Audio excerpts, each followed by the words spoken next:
जय महाकुंभ, जय महाकुंभ। आखिर कुंभ में ही क्यों नजर आते हैं नागा साधु? कुंभ मेला के बाद कहां चले जाते हैं ये रौद्र से दिखने वाले नागा साधु? राजराजेश्वरी, खिचड़ी, बर्फानी से लेकर खूनी नागा तक आखिर कैसे रखा जाता है ये नाम, और क्या है नागा साधु बनने की प्रक्रिया? आज के इस वीडियो में जानेंगे नागा साधुओं से जुड़े सारे रहस्य। तो बने रहिए हमारे साथ वीडियो के अंत तक। महाकुंभ में देश विदेश से साधु संत और श्रद्धालु आते हैं। 12 सालों के बाद एक बार फिर प्रयागराज में महाकुंभ मेले का आयोजन होने जा रहा है। इस महाकुंभ में आकर्षण का केंद्र रहने वाले नागा सन्यासियों की भी धूनी रमना शुरू हो गया है। ये नागा संत अपने तन में भभूत लगाए और आग के सामने तपस्या में लीन रहते हैं।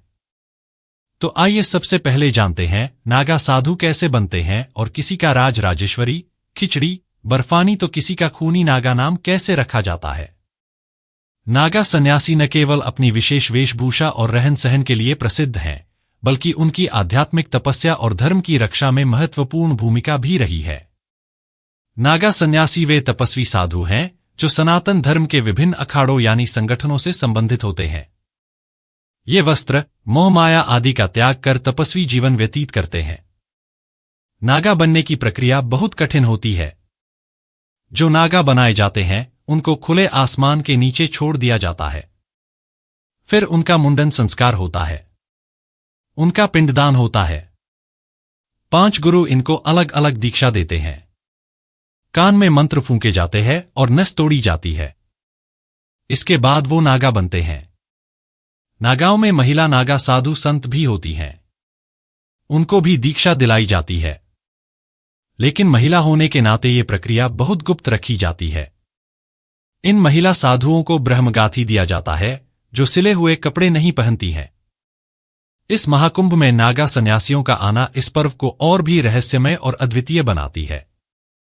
नागा साधु के शरीर में भगवान भोलेनाथ की भस्म इन्हें सर्दी और गर्मी का एहसास नहीं होने देती। अखाड़ों में ये सबसे आगे चलते हैं। भगवान भोलेनाथ का रूप भी नागा साधु माने जाते हैं। अखाड़ों में अभान, जूना, अटल, निरंजनी, महानिर्वाणी में नागा संप्रदाय है। प्रयागराज में जो नागा सन्यासी बनते हैं उनको राजराजेश्वरी नागा कहा जाता है। उज्जैन में बनने वाले नागा खूनी नागा कहलाते हैं। हरिद्वार में बनने वाले नागा बर्फानी नागा कहलाते हैं और नासिक में खिचड़ी नागा बनते हैं। नाग सन्यासी नग्न रहते हुए भी महाकुंभ में अपने शरीर के ऊपर भस्म, फूल, तिलक, रुद्राक्ष, चिमट, रोली, चंदन, डमरू, काजल, जटा, लोहे का छल्ला, अर्धचंद्र, त्रिशूल, तलवार, गदा जैसे शस्त्र आदि धारण कर सबका ध्यान अपनी ओर आकर्षित करते हैं। परंपराओं के अनुसार नागा सन्यासियों को सर्दी हो या गर्मी हर समय निर्वस्त्र ही रहना पड़ता है। तन पर धूनी लपेटे दीक्षा लेने के बाद ये अपने मन को अनुशासित कर लेते हैं। तप, ध्यान और ब्रह्मचर्य का कठोर पालन करते हैं। नागा साधु प्राचीन काल से धर्म, समाज और संस्कृति की रक्षा के लिए समर्पित रहे हैं। नागा साधु सांसारिक जीवन और उसके सुखों का त्याग करते हैं। संगम नगरी प्रयागराज में लगने वाले महाकुंभ में जंगम साधु भी पहुंचे हैं, जो कि कुरुक्षेत्र से आए हैं। इनके माथे पर नाग और मोर मुकुट और इनकी साजसज्जा इन्हें अन्य संतों से अलग बनाती है। यह संत महाकुंभ में संतों के डेरों में जाकर शिव पार्वती के विवाह की कथा को सुनाते हैं और उनसे दान लेते हैं। खास बात यह है कि ये दान साधु महात्माओं से हाथ में नहीं लेते, बल्कि यह टल्ली यानी घंटी में लेते हैं। जंगम साधु का कहना है कि उनके माथे पर जो शेषनाग है भगवान शंकर के दिए हुए हैं। साथ में भगवान विष्णु की कलंगी है और कान में माता पार्वती के कर्णफूल है। दरअसल कहा जाता है ब्रह्मा, विष्णु, महेश ने उन्हें अपना पुरोहित माना था और आशीर्वाद दिया था। इनका दावा है कि उनकी जाति भगवान विष्णु की जांघ से पैदा हुई है। तो ये थी नागा साधुओं के बनने, उनके नाम और उनके विभिन्न अखाड़ों से संबंध रखने का रहस्य। अब जानेंगे कि कुंभ में ही आखिर क्यों नजर आते हैं नागा साधु, और कुंभ मेला के बाद ये कहां चले जाते हैं। तो हम बता दें कि नागा सन्यासी बनने की प्रक्रिया बेहद कठिन होती है। नागा साधु तप, ध्यान और ब्रह्मचर्य का कठोर पालन करते हैं। वहीं हम बता दें कि महाकुंभ में 13 अखाड़ों से साधु संत आते हैं। इसमें सबसे पहले नागा साधु स्नान करते हैं, इसके बाद ही बाकी लोग स्नान करते हैं। महाकुंभ 12 साल में एक बार होता है। नागा साधु कुंभ में अपनी परंपरा और रिवाज निभाने के लिए आते हैं। कुंभ में नागा साधुओं का काफी महत्व माना जाता है। इन नागा साधुओं का जीवन काफी कठिन होता है। ये समाज से दूर एकांत में रहना पसंद करते हैं। ये नागा साधु संत कुंभ और माघ मेले जैसे धार्मिक मेलों में ही नजर आते हैं। नागा साधु आमतौर से कोई कपड़े नहीं पहनते हैं। ये प्रकृति को ही अपना कपड़ा मानते हैं। अगर पहनते हैं तो सिर्फ धोती और लंगोट।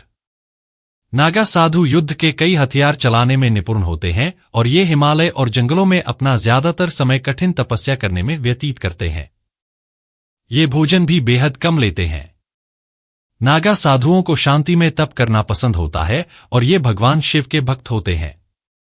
उनके लिए कुंभ मेला काफी महत्वपूर्ण होता है। प्रयागराज में होने वाले कुंभ मेले में शाही स्नान का विशेष महत्व माना जाता है। नागा साधुओं को इस मेले में गंगा, यमुना और सरस्वती के संगम में स्नान करने का मौका मिलता है। माना जाता है कि यहां स्नान करने से आत्मा भी शुद्ध हो जाती है। नागा साधुओं का कुंभ में स्नान करने का धार्मिक महत्व है। कुंभ मेले में नागा साधु आपस में मिलते हैं, एक दूसरे से बातें करते हैं और यहां पर लोगों को नागा साधुओं का आशीर्वाद भी पाने का मौका मिलता है। कुंभ ही वो जगह है जहां आम लोग नागा साधुओं से आसानी से मिल सकते हैं। वहीं कुंभ मेला खत्म होने के बाद नागा साधु अलग अलग जगहों पर चले जाते हैं। कुछ नागा साधु पहाड़ों और जंगलों में चले जाते हैं, तो वहीं कुछ साधु हिमालय की गुफाओं में कठोर तप में लीन हो जाते हैं। यहां पर नागा साधु फल और पानी पर ही जिंदा रहते हैं।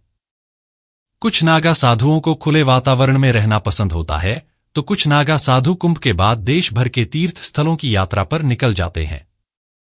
वहीं कुछ नागा साधु अखाड़ों के केंद्रों में ही रहना पसंद करते हैं। कुल मिलाकर नागा साधु समाज से दूर रहना ही पसंद करते हैं।